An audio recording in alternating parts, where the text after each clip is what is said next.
It's very important, particularly if you're dealing with a man who's small physically, short, and that connotates small and powerless in the culture or society in which we live. That you train him in the toughest environments possible to learn in. You put a lot of pressure on him. He must, and you drive it right into that short, small man. To be short is to be connotated as small. That he must develop his body as tough and as hard as he can. He must develop power in his body. This comes first. He must work on speed and aggressiveness. This comes first. This is the foundation. And he must be taught in environments that are difficult and challenging to learn. Above all, you can't protect this man or you'll kill him. And he must learn. You put him up against his fears. You put him up against the so-called big man. And develop the power within that short man to be able to move the big man, and that's possible. How to move fast with aggressiveness. How to street fight and assert himself. How to stand against that man and present a genuine, legitimate opposition that says to that so-called big man, if you try to humiliate, if you lay your hands on me, I will be memorable. You wish you hadn't done it. And a man who's small, physically small, can develop, look at the great Bruce Lee, power in his body, power in his mind, aggressiveness. Everything must be done loudly and aggressively with such a man. You have to get him on his own 2 feet fast and early in childhood. You grab it early. You work on the mind of that child because he's at a terrible disadvantage out there competing. Everything's competition. It's not a pretty world out there. It's not Alice in Wonderland out there. It's not the world that Dr. Phil envisions as a Christian.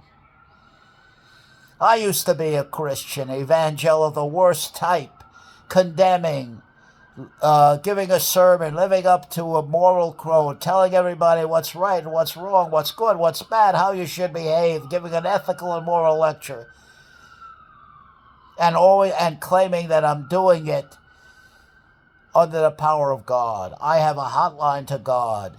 I have it, but you don't. You see the problem? And of course I was righteous in my hatred for what was known as sin. That's immoral behavior, fornication outside the marriage, misogyny, and so on and so forth. Traditional family values, law and order, patriotism, all of the radical right's signature talking points. I represented that in spades, so I know what in the hell I'm talking about. And it was challenged and found to be wrong 100 years ago. And it's still going on today. But one thing I do know, a man has to be able to fight and fight hard. A man has to be able to learn how and practice every day to represent himself in the real world as he presents himself in the now right out there with any opponent, so that he fears nobody. He fears nobody, and he has the power within himself because he practices, rehearses over and over and over again till these behaviors become a way of life. In the DNA, it's worked into the DNA and it becomes a force of habit thing. He does it without having to think about it. Then he's got it. Then he can go out in the world and compete with anybody. He doesn't have to be afraid. But he needs the physical power behind him. I mean tremendous physical power. I mean punching power. I mean grabbing power. I mean lifting power. I mean pulling power. And he needs speed and aggression. Everything must be done aggressively and loudly. Now! not tomorrow. He must learn to take care of what he needs to take care of now. This moment, not tomorrow. It's this moment that the bully has offended him. It's this moment when the big man tries to look down on the shorter man and intimidate him and cower him, that he has to be able to respond and respond effectively. That's why he must be trained in the toughest way possible. And as a child in grade school, he must be spotted and taken care of. Now, I come out of a tough area in the Bronx. I'm 80 years old. I come out of a tough area in the Bronx. The school was very much different than it is today. We didn't have the tech. We didn't have anything. We didn't have the cell phones like you have now. And the many opportunities to train and to learn that you have now.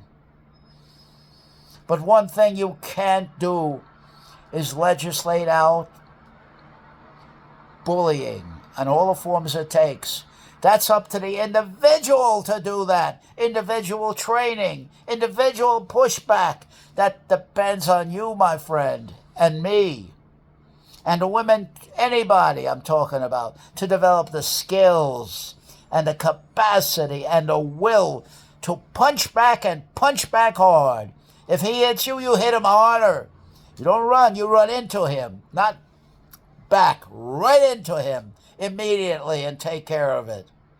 I know of no other way. I know of no other solution. Everything depends on this. Anything else anybody is saying is a pack of lies, is Pollyanna, is castles in the air. I'm telling it just as I know it, just as I've experienced it, and just as I'm very confident and certain of what I'm saying.